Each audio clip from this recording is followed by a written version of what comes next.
Tokkummaan Oromoo isin haasoftan tuni ilmaan Oromoo kan harargee irraa qaama saalaa muruudha biyya Yaman kana keessatti. Bakka. Muniira Itoophiyaa yoo Muniira ati Itoophiyaa deettee dhabin ani firoomsa. Ani biyya jaaroo biyya yoo roobe sinidhi murti. Biyya. Dhagay. Ani siyaasaa Jawaarin deeggaru bara biyyiin deeggara Habibi biyya nu bulchaa. Jawaan deeggarii siin jenna Abiyyi deeggareetu hidhamaa jira. Ufa waslaata arusii baalage isin nama waliin hin fitina Oromummaa addan diigina ummata zariin gantummaan adda nama diigu isin. Roomsa. Wai Muniira osine Roomsa bina wajjin. Roomsa dhageeffadhu mee wayii sigaa wadaati. Waan tokko sitti. Siyaasaan hedduu walitti bobbocaltaa ni beekaa taasise sigaltee rakkoo mise. Amma dhage ati Oromoodhaati mataan kee. Oromoodha na fakkaate yeroo akkas afaan Oromoo haasaa Oromoodha. Arsiidha. Ani Oromoo miti Arsiidha. Okay amma fakkeenyaaf lolaa namni beekama wanti Muniiraati yoos amma naa fi Muniiraa waliin bu'uun mala yeroo takka amma fakkeenyaaf namni maybe jiruun addunyaa tun nama waliin ni buufti rakkoo miti taraa takka waliin lolla amma firoomsaa kiyya Arsiin tun egaa akkaataa teessuma lafa keessaniitii fi akkaataa itti barumsa keessanii naaf hin galu malee amma Harargee fi Arsiin taraa wallolle amma dura wallolle rakkoo miidiyaa irratti wallolle amma fakkeenyaaf mikinaanni nama miskiina tokko qabaa oolaniif kun maali fakkeenyaaf namni keessanis bara amma fakkeenyaaf silaa namni keessanillee miidhamu baate akkuma Arsiin hogguu nama qabdi. Harargeellee nama qabuu hin dandeenyetti yoo akkasi qabdanii harka nama gubbaa hafatan rakkoon qabu. Garuu Harargeerraa ni miidhama miskiinni, Arsiirraa ni miidhama. Bu'aan waan kanaa maali? Maali rakkoon teessin tun mee firoomsaa kiyya? Osuma miira keessa hin galle rakkoo jirtus keessa deebinee yoo laalle maali? Bu'aan as keessa jirtu maali? Amma fakkeenyaaf akkuma nama reefu siin keessanitti yoo asi qabee Harargeen Arsiin nama qabuu hin dandeenye. Harargeen nama qabuu hin dandeenye. Yes rakkoon qabu Arsiin nama hunda haa qabdu. Garuu gaafa Arsiin nama tokko qabdi Harargeen isin qabdi gaafa Arsiin Jimmaa qabdi Jimmaan isin qabdi kana waliin beeyna biyya tana keessa namni waraqaan qabu miskiinni bakka iyyuu deema maali rakkoon ijoollee ta'in Arsiituun yeroo hunda nama qabduuf akka amma miidiyaa kanarra hojii jirutti tokko rakkinni kun akkuma nu dhibee sinii beemo ati waan kanarraa mee waa naa deebisa beebi miira keessa osoo hin taane. Ani miira keessa seenne bara walumayyuu Muniirumatti galee dhagee nama miira keessa hin lemati kuni nama hundaayyuu Oromoo waltu. Muniiraa waan ni aartuuf dhagee Muniiraa waan ni aartuuf isinii ummata lafarra nama osoo agartanii nuti badiin qabnu sinaa dhuftanii badiin teenya kadhawees kabjeesees keenya gumaani kafallaa rakkoon qabu obboleeyyan keenya gurbaa nama jeesees. As deebinee barbaannee agarree finna walumaanuu ni barbaanna yaa Oromoo nuti isin keessa hara dhayin hin qabnu dhuga ijoolleen teenya baalagee jira ijoolleen teenya baalagee Oromoo kutaa kudha takkaa guutuu waliin ga'u jira tana waasinnati nuuf fudhata dhiifama nuu godhaa silaa jettanii rakkoota kan qabu as baataniiti badiin qabnu jechaa jirta rakkoo guddoo nama ajjeeftanii tana aarsitu. Ayyeeshee nama jarraan kiyyaa qofa shanii. Gaafii kiyyaa adeemsisuudhiis Muniira. Muniira adigiraa haasa'u. Muniira gisa namni haasa'u akka tiisa bal'aa fayin naman tarin kaate qooye haasofne eegasi carraa kana gabbuusta muka din buuftu ati mana kana sadaa hindi ma kiyyaa sabboona baana. Gaafii adeemsu qoy meeti Muniira gaafii deebisoo. Gabbuusi firoomsaa san. Muniira kana gadiramu kana gabbuusi diqaalaa ilma haadha salee naatale kana gabbuusi. Ay abboo haadha xiyyaa ramsi ati dubartii taate. Anaa sirraa deemu. Qoy maali deemuunii fi maaloon kun maaliif barbaachisa? Woo firoomsaa gaafii naa deebisi. Ayyeeshe. Gaafii naa deebisi. Anama akka ati jettetti ilaali wanni tokko Oromoo wanni hubatuu qabu. Ijoolleen asirraa waltumte tan guutumaa guutuun rakkoo qabdi. Yeroo tokko wanni hubachuu qabdu maali beektaa? Ani fakkeenyaaf namni tokko akkumaatuu jettee namni Arsii tokko yoo tokko qabamee tume Harargeellee lama qabdee tumti. Yoo ani booda shanfideen tumin jedhee ta'a. Gaafa keessa amma laala kophatti rakkoo qabdi dhibbatti. Dhageeffadhu. Firoomsaa kiyya mee fakkeenyaaf Harargeen Arsii qabdee ni jirti amma dur. Ay qabdee jirti ngamaali qabdi qawween tuman sunoo. Aboo jalqabarraa lola eenyu kaasaa jira? Jalqabarraa. Lola shayitaana kaasa ka. Shayitaan noo arsii bakka bu'e. Shayitaana arsiin shayitaana. Arsiin shayitaana. No, shayitaana kaasa lola eegas ijoollee dha. Biroomsa yoo dubbii beeffatte jarraan nu kanname haa dubbannu yaa kee akkas jala ta'e ilaalla. Assalaamu alaikum. Arsiin Lola shayitaana kaase. Lola shayitaana kaase. wallahi. Aboo na shoofinaati. Na shoofinaati dhiisii firoomsa dubbadhu. Ayya doombiri kan. Ila waan gootan. Ayyee. Ila saboona dhageeffadhaa jarana. Dubbiin nuti amma asirratti akka qishnaatitti haasofnu kana miskiinni waan birii ka garaa ofiititti nyaatee hin quufin ka garteetiin biyya namaa deemee riskii soqadha jedheetiin hin deemu asirratti waan inni tahaa jiru arguu jirtan. Gamaaf gamanaayyuu. Jarana. Wallaahi oromummaa himachuun nama jibbisiisa. Haala uummanni keenya itti jiru, haala uummanni Arsii fi Harargee ofiin jedhee deemu kun itti jiru yoo laaltan, wallaahi oromummaa himachuun isin jibbisiisa. Uummanni kun amantiidhaan takka sabummaa illee takka saba keessatti uummata walitti aanuudha. Wallaalummaan hangana takka nu gooteetiniini akka diinni gartee diinnu waan diinarratti hin dalayne, aalama irratti waan hin dalagamne, waan duraan diinni walirratti diirri Oromoo irratti dalagaa ture walirratti dalagaa jirra. Kana akka qoosaatitti ilaalna waa tokko isin ibsuu barbaada nama. Yookiin dubbii kana akka naman arginii akka naman dhagahinii us jedhanii callisuudha. Maaliif yoo jette seenaa warra waan kana jalqabee gaafa walloon eegalterraa eegalii warri waan kana gochisiisaa ture ittiin geema taphataa turan. Ijoolleen har'a lafaa kaatee waa dalaydutuni guutuun ittiin beekumtii argattuuf akkana godhaa jirti sitti maasa boonaan. Dhugaa barbaadaami? Ijoolleen walloo irraa eegalii ta waan kana eegalte. Arsii kanniin keessatti arsiisi komandoo kana keessa tarii Harargee tahiitiin warri lola kana geggeessaa ture miskiina hudduutti taphachiisaa turee fi badii gurguddaa raawwataa ture beekumtii ittiin argatee geema qabanii fi geema tapsiisaa turan. Har'a warri badii takka malee miskiina karaa deemu qabeetiin gastirra fidee lola eegalu kun illee maal barbaada beeytaa? Akka jaraa sanitti badii dalagee akkasittiin beekumtii argadhaadha. Harargeen Arsii badii takka gootee badiidhaaf hin qabu. Arsiin illee Harargee badii takka gootee ijaa wahii walirraa qabaataniiti miti. Uummanni beekumtii arganna jedhanii miidiyaa kanarratti uummata garteetiin miskiinatti taphataa jiran. Amma tokkoffaa irratti Tayyib Doombir bakka ta'a. yeroo asirratti dubbattan Bakka ta'a siin qaba. namoota gamaaf gamanatti iyyuu gara tokko gortanii gara tokko waa jechuun ni dhiisne ila dhageeffadhu kan fixadha. Ayya. Ayya fixadhu. Ayyee deem. Deem fixadhu ustaaz Maama Bayaanii jarraa kan yoo isa ta'e. Dubbadha yoo sabona. Ustaaz asii. Ustaaz makeenya asli deemu nama biraatiif feetu mana. Maama Bayaan.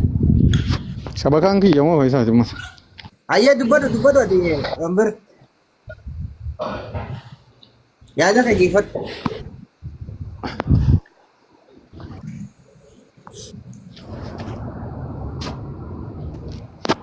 Ustaz Maama Bayaan dubbadhu kaa sagalee kiyya dhagaan jirtu. السلام عليكم ورحمة الله وبركاته لول ما لبوا وي ميرا غزا باي كبونا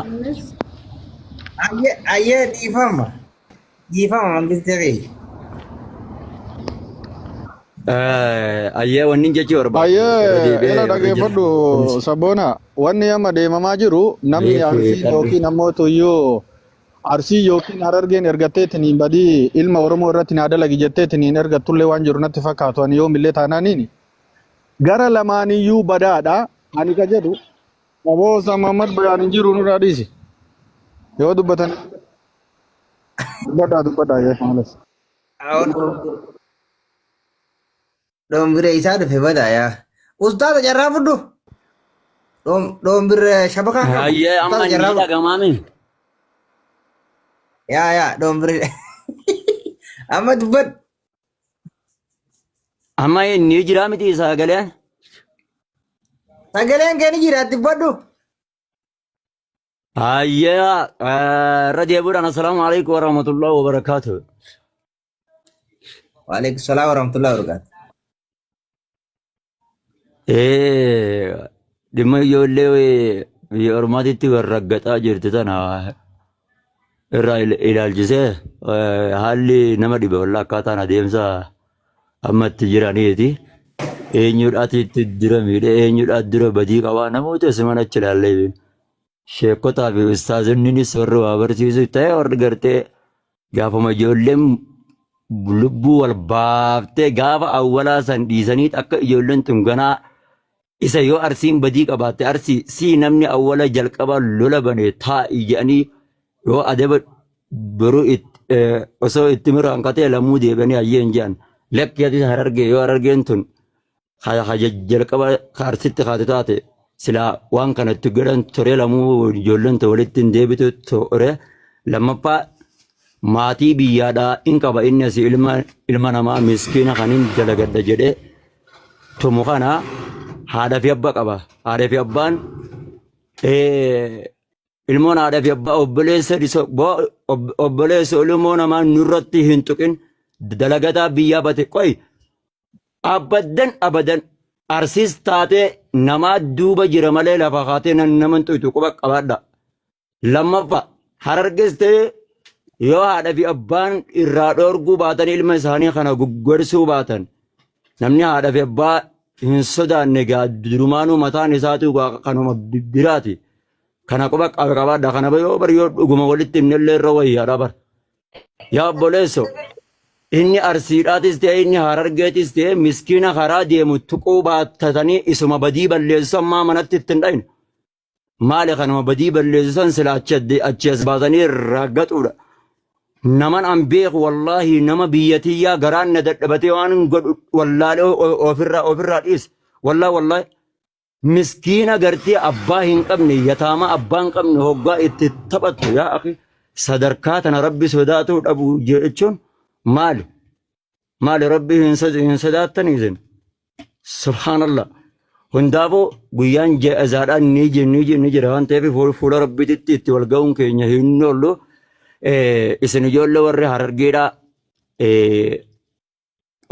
nama yoo arsii taate arsii miskiina hin qabina. Miskiina qabdanii hin tumina. Guddaa isaanii hagartee gocha kana namarratti raawwatan qabaa akka shunkurtaatti yoo feetan godha.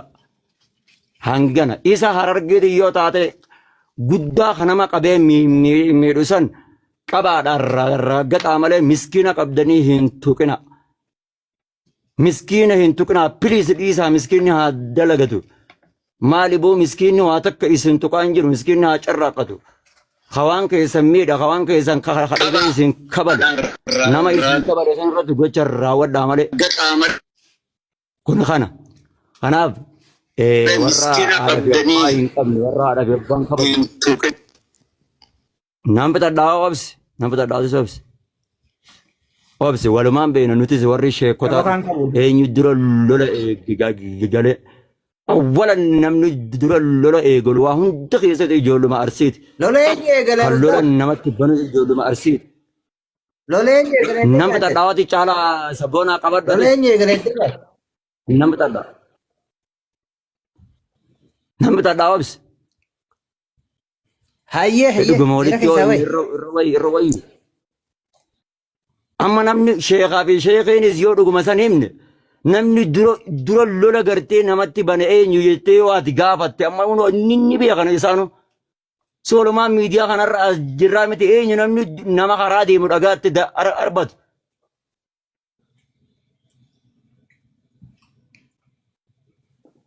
Amma abbaa wantaadhaa barbaaddadhaa sabboonaa jaarsa eenyu manguddoo fidaate haasasiisaa eenyu badii qaba jaadha yoo manguddoon hin murteessine ani kijibaadha. Erfoona gurra godhattee haasoftu ol galchanii dubbii laayitti. Badiin keessan guddaan bakka tanatti. Walloluun rakkoo takka hin qabu wallola gaafa dadhabe namoonni ni dhiifata san. Garuu dubbii dheeressee oofee waan biraa keessa galchaa jiru ijoollee shamaraati. Osoo isinillee dhalaa ol galchitanii yaadumallee toorraa fuudhuu baattanii ijoolleen gara arsiillee ol galchitee dhalaa tana yaadarraa fuudhuu baatte wallahi billaa dubbiin tun asis hin geettu. Bakka dhalaa tana tuffattaniitu malaal dubbii matana keessaa hin galtan. Isaan dubbii isu malee gabbee namni lolaa jiru ni jira. Hin jiru bar. Isaan asii gama lachuunuu miira keessa galchanii akkana jedhanii akkana nama tokko yogguu dhufan Harargee kiinga Arsii kiinga isaan kana warra koomantii kanatu dubbii balleessu jira. Lammaffaa immoo warruma asirra taa'ee gastii haasawatu fakkeenyaaf amma gastii banatte dhalaa takka ol galchita miira keessa isin galchiti miira keessa warra koomantii galchiti dubbii laayitu. Garuu dhiirri akka dhiiraati osoo wajji haasa'e dubbiin tuni akka kiyyatti an akka argu jirutti qaata dhaabbatti. Dubbiin dhalaa dubbii dhalaati.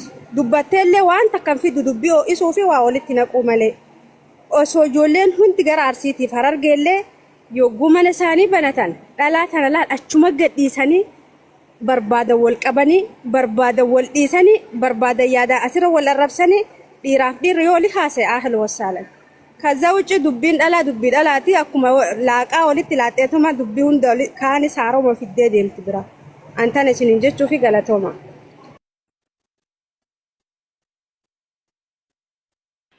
Galatoomii yaada ati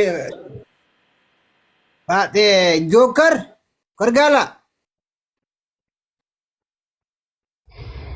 Adubbatu michuun kun adubbatu bootara dubbadha.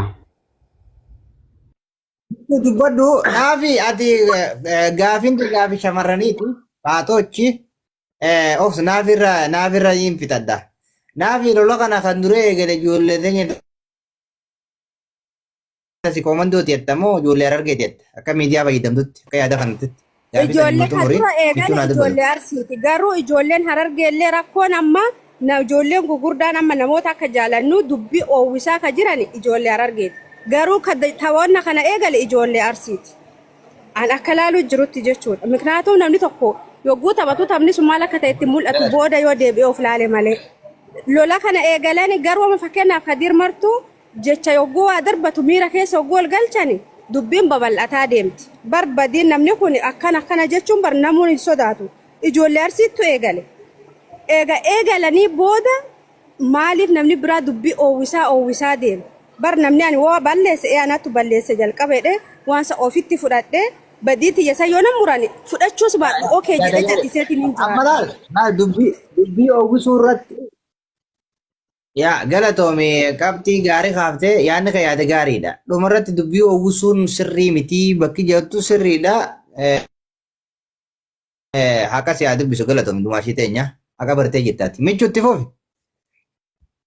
Ela sabboona amma anila yaada duratti irratti beekatu dubbataru na qabanii nani nuse ila wanni namni kenna beeku qabu wanni takkatti waa'ee dubbii kana gara gaaraatti gad deebisuudhaaf namni dhiibbaa godhu jiru kun hin dandeenye jiru isiniin jedhaan amma dhugaa jirtu isinima waan achi jiru waan beekuuf jechuudha.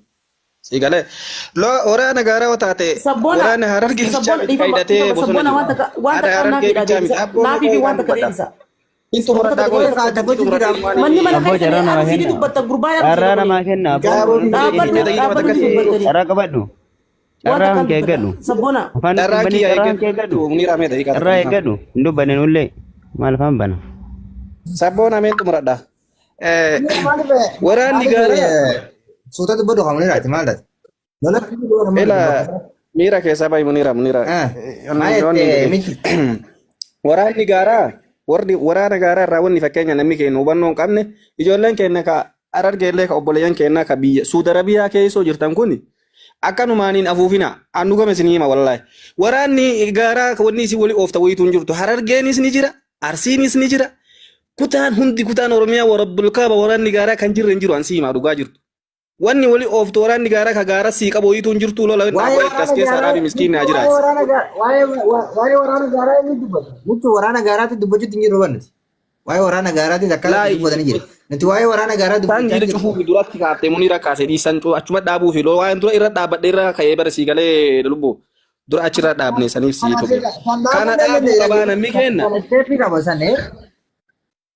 Kaayila kun dhaabbachuu qaba jechuudha baadiyyaa sii galee. Ololli akkasii dhaabbateeti miskiinni keenya nagaan haa jiraatu waan kanarra namni keenya ololli kun akka dhaabbatu hojjechuu qabaadha walumaa galatti wanni kun nurraa dhaabbatu miskiinni haa dalagatu namni olola kana ho'isu jiru wallaahi billaahi ijoollee teenya Arsii caalaa amma dhugaa jirtu yoo feetan ijoollee teenya Harargee tanatti olola ho'isu jira waan kan akka dhaabanneef irra hojjechaa jirta warri feemasaa ati fakkeenyaaf waan gaarii dubbachuu jirta amma akka nama tokkootitti. Si argina hunda laalu jirra bar namni Oromoon hundinuu isin argu jira namni waan isin argine sina wallahi billahi lola kan akka dhaabanneef namni irra hojjetaa ijoollee teenya Harargee artistii irraa haga hayyuu meeqaatitti waan kana namni hunduu duuba dhaabatee sin laaluu jira lolli kun haa dhaabatu jennee badiin awwala eessa jirti ijoollee keenya kasi komandootu kaase jennee dhibba himu jirra dhiiroo morma murree asii finnee isinitti argisiifnu barbaadammoo maali badiin hin jirti dhuga nama keenya kaase lolli kun haa dhaabatu jechuun bakka Oromoo haa wal xalaydu jechuudha bakka ho'aa teettanii guutuun akkanuma teessoo teettanii ho'ifattanii miskiinni walaa xara guudhaaf irra hojjettan rabbiin sodaattanii amma namni keenya Muniiraan akkana loltu tuni biyya biraa jirti miskiinni hadha mukarra bulee darramaa kun fakkeenya isiin quba qabdi si komando keessa ijoollee duutee fakkeenya tallaa jirtu eenyu quba qaba ijoollee gaafa dura rasaasa hangaara keessattuman haga dhanutu yaalu jira eessa quba qabdan fakkeenya mucaa deengata quxurroo irraa muran ijoollee eessaati ijoollee arsii komandooti ka makiinaan harkifame ijoollee eessaati ijoollee harargeeti wal qixxeessitanii madaalli ilaaluu qabdan gara tokko bicha dhiibuun maaliif barbaachisa si komandoo irra bicha hoo ka dhiibdan taate ija dhugaa jirtuun orummaatiin haasaa gandummaa watakkayyuu nuun godhu eessaanillee nuun gahu wallaahi billaahi ammoo waan kana dhaabuu irra hojjedha warri fakkeenya gastii banattanii akkana nama ol naqattanii nama haasofsiiftan kun waan kana dhaabuu irra hojjedha waan takkallee irraan argannu. Michuu ani dhugaa sitti himu dhageeffadhu anaa dhugaa sitti himu ani tokkoffaa irratti waliin nu hubachuu qabdu lola kana keessaas hin jiru dhageeffadhu lola keessa illee hin jiru lollilleen akka ka'u hin barbaannu nagee labsaa turre michuu ati amma nama hawwatu yaadaan nama hawwatu jechi kiyya kun yoo siitee illee siiftaa yoo siin taanillee hin dhiifta laali ijoollee harargeetiitu akkanatti lola hoogisu jira jette sanii miti akka maatii jettu kanatti lolli hin dhaabbatu achii isaa dhaabnu asii isaa dhaabnu miti habiibi dhageeffadhu tara sadii hoggu sadii jechuudha marraa sadii yookaan afur jechuudha xixiqqoo miti wannummaan sooshaal miidiyaa kanarra fidamee dubbatame ijoolleen teenyeta arsii har'a harargeen amma gabbaa dhaabaa lola kana dhaabaati yoo jettee ni dhaabti harargeen dhuga barbaaddi qofa wallaahi dhugaa sitti maamichuu kiyya atii arsii kun afaan dhugaatiin afaan haqaatiin afaan obbolummaatiin wajji yoo haasoite ijoollee harargee lola feete keessa dhayxee garuu harargee shawwaduu hin danda'an laa rakkoon jirtu irra dibaan beeytu shawwaduus hin dandeessu bakka jirtu amma ijoollee harargee keessa jiraachuu maltaati gaara kanatti jechuudha gaaraan jireetti ijoollee harargee shawwaduun dhugaasii dabsuun hin fayyiftu dhugaa jirtuun barcuma irra gatteessee badiin teenyaas tana badiin teessanis tana wanni kun nun barbaachisu dhaabii yoo jette maraataa feetee wajji walii galuu dandeessa michuu kiyya anaatu sitti hima kana sabboonaa sitti hima kan kanarraa hafe michuu kiyya harargeen ibidda ogusu jirtu kun hin jiru ibidda namni ogusu hin jiru haqa waan gartee taatanarratti deddeebii keessa dubbachaa jirtan ijoolleen arsii dhuga feetanii michuu harargee dhaabuuf hin yaalini uumee dhiisi harargee waa'ee muummee yaalini michuu kiyya dhagee sumarraa hin gabaabsaa hin bitan harargee amansiisuuf harargee dhaabsisuuf hin yaalin harargeen gaafa dhugaa argatte ibiifuu dhaabdi rakkoome kun waliif nama galche laal michuu kiyya waliin si dhaamu dandeeysa rakkoo tara sadii harargee qabaniif kana yoo baruu dandeeyse barii uummatuma keessan dhaabi tara sadii badiin takka dhabatti yoo ijoolleen harargee lola barbaadaaf yookaan harka kafalachuuf illee itti deebitee lollummaan takka lola sadeen kee kana keessa taraa takka akka tasaatitti ijoollee arsii ka qabdee fiddu taate itti gaafatamummaa inni fudhannaawu. Mikinaanni taraa afur sadii namuma harargee kana qabaniin maal? Waay kun ati ma lollamma deemu kana laaliin obboleessoo dogongora guddaa step hin dhufe kana laale kanarratti atis anis haqa isaa qabaanii beeyna ammoo dhugaa walumatti himaa malee harargeen amma dhaabii yoo muniirummaan amma ati yaattu kun ibidda qabsiisaa jettu tun ijoollee harargee keessa dhayitee dhaabii yoo jettee ni dhaabdi. Uummanni afaan Oromoo beeka haqa beeka obboleessoo kanatti walii galuun nu dhibu nagee buusuun ila sabboonaa kiyya ila achirratti lamee lubbuu kiyya lamee waan takkatti ho'is gaafadha ila amma inni michuu yaada fidhatee jira yaada nama gaafate kan nama takkatti ho'is namni gaafadhee dhaaba yaada kiyyan dhaaba waan takka qofa ila wannan si jechuun fakkeenya ijoollee harargee lola dhaabuu hin dandeettu ka jettu ati mee wanni ijoolleen harargee lola dhaabuu hin dandeenyeef namni yoo dhugaan fakkeenya jirtu namni hunduu ni beeka lola kan nama kaase namni hunduu ni beeka dhugaadha lola kan ijoollee keenya kaase haa dhaabbatu namni hunduu namni itti jaalatin jiru haa dhaabbatu jennee iyyaarra jechuu jirra ijoolleen harargee lola dhaabdu ka jettu atamma fakkeenya akka nama tokkooti sabboonaan fakkeenya si argu jira guyyaa hedduullee uma gaarii haasa'u jirta lola kana mee fakkeenya akka dhaabanneef irra hojjechuu jirta moo akka dhaabatuuf hojjetaa artame ati akkana yoo haasoitu kana mee fakkeenya wallaalaan mee fakkeenya waan kana irraa fudhatee maal dalaga gaafi amma waan inni Mee bara dubbii asii fe'ina. Mee bulaalaa. Hundeen sadaffaan dhagee waan inni koy bonaus waan inni ansitti haasawee siin galle yaa bibi kiyya gaafii na gaafatte harargeen lola dhaabuutu hin jirtu jettee barate harargeen lola dhaabuudhaaf hin jira afaan oromoo harargeen lola dhaabuudhaaf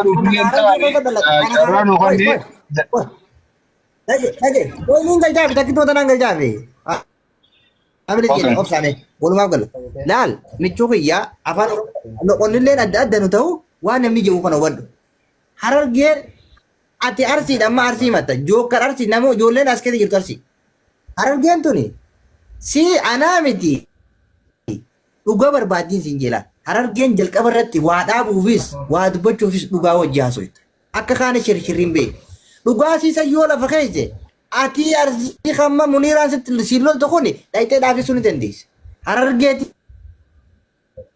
akkana wanni tun asitti taate dogongorri bakka tani jira ni jira amma boodaaf tarkaanfii nuti waliin irra jaan amma booda wanni takka kan taa'amtu jetti ati dhugaan wajji haasoyte harargeen maraa taale wajjillee walii galuu ni dandeessa. Kana yoo sii galu baate amma lollitti nuti lola keessa hin jiru lolli bu'aan qabu. Lolli kasaaraa malee bu'aan qabu. Lola keenya kana dhiisi. Lolli mootummaatu kasaaraa malee hin qabu. Habibi. Lola gatii malee aarsaa nama kabalchiisu. Kan namni uumaa keessa hin jirre miskiina miidhamu dhiisi. Namni foon qabu. Namni bebeekamaa illee silaa warra rakkoo foon qabu. Miskiina uumaa keessa hin jirre obboleessa kiyya. Arsiin obboleessa kiyya. Ati obboleessa kiyya. Miskiina garaas nyaatu haadha hiyyeessaa jawaalaa miti tiktokuun bitate hin banatin kanaatutu tumamaa jira bibi. Kana kan godhaa jiru ijoollee nyaata arsiiti jaalattee jibbite namni hoggu sadii arsii harargee irra deddeebi'ee qabee yaa'ii kana kaase ijoollee nyaata arsiiti. Bakka tana dhimma harargee fi arsii walii araartuu dura arsii tana keessa maaltu nu mudate ijaa wal qoradhaa. Araarri harargeetii fi arsii salphaan. Rakkoon teessan maali? Rakkoon nama hoggu sadii qabdanii maali michuu? Kanarratti maaliif hin hojjenne isin walii galtanii? Inuu walii araartuu harargee. Ishii laachirra mee ayaada kee ibsa. Fedhan haara gaafatte sii deebisaa ishii. Dhageeffadhu. Dhagee michuu dhageeffadhu. Fedhan arsiinii fi harargee walitti araaramtu. Fedhan walitti hin araaramin. Rakkoon hoggu sadii nama qabdanii maali? Mariin isin araara irratti teessanii fi boona walla osoo michuu eenyu walloo itti reefuun tanaa dhageetiin jira. Obboleessi Omee akka arsiisitti geessii banaddaati rakkoon teenya. Yeroo takka jimma hojii walitti yeroo takka walloo hojii walitti yeroo takka kabira hojii walitti dura rakkoo teessan gaafadha lola gartee araara kaayettan immoo. Mootiin gaafatanii jedhi ka si dura jirra maal taate. No saa takka guutuu haasa'uu jira michuudhaaf gahee jira jarraan ni gayaaf. Dubbii harargee dhoobuutu jira kaayettan immoo. Abbaa manichaati ka jarraan hafan. No ni gaafadha jarraan hafan nu qaba. Okay fudhadhu yaa. Egaa jala si muchirra. Jookar fudhu ayi. Okay, ani waa tokko qofa jedha ani yaada guddaa qabu. Ustaz abi. Jookar jaalala jalaan maama bayaanii yoo dhiisuu dandeesse yoo maama bayaanii dhiisuu feete malee. Maal rakkoo qaba maa inni illee asuma turaa jira miti walumaan dubbataa jirra. Dubbatee jira bari. Ila ani yaada guddaan qabu. Ani yaada guddaan qabu wanti jechuu barbaade tokkoffaa irratti rabbi nagaa haa buusu. Ijoollee wal lolaa jirtu ijoollee wal dhabaa jirtu. Faayidaan isaallee jiru miidhaa fi wal dararuu ta'e malee walumaa galatti sabboon hawaa tokko isin jechuu barbaada. Akka keessa illee jirallee hin beektan waan ta'eef anillee akka mataa kiyyaatti waan kana miidhaa akka qabu. Gartee miti akka waan gaarii hin taane akka waan faayidaa hin qabne taane agarreerrallee keessaa baaneerrallee nu fayyadullee inniitiin. Gartee miti dhaloonni amma waan kana dalagaa jirullee akka wanti kun faayidaa hin qabne asumaan haa baru. Gartee miti waan gaabbii fi hudduun gara duubaatti dhani. Gartee miti waan borutti gaabbuuf ta'anii akka walirratti hin dalannee isin jechuu barbaada tokkoffaa irratti. Lammaffaa irratti ammoo hamma danda'ametti akkuma yeroo dura hin beektan waa'ee lolaallee lolchiisaallee turtanii lolaallee turtanii abbaa araaraa jaarsa manguddoo taataniillee araarsaallee turtanii waan ta'eef waa lolaallee waa'ee araaraallee ni beektanii jidduma dhaabbadhaati araara buusa. Ijoollee waltumaa jirtuufi gochi kaleessaatiif kadhaa garagara gartee miti gocha kaleessa nafxanya Oromoo irratti walirratti dalagaa jira uummanni kun. Kanaaf gochi dabalaatuma deemaa jira.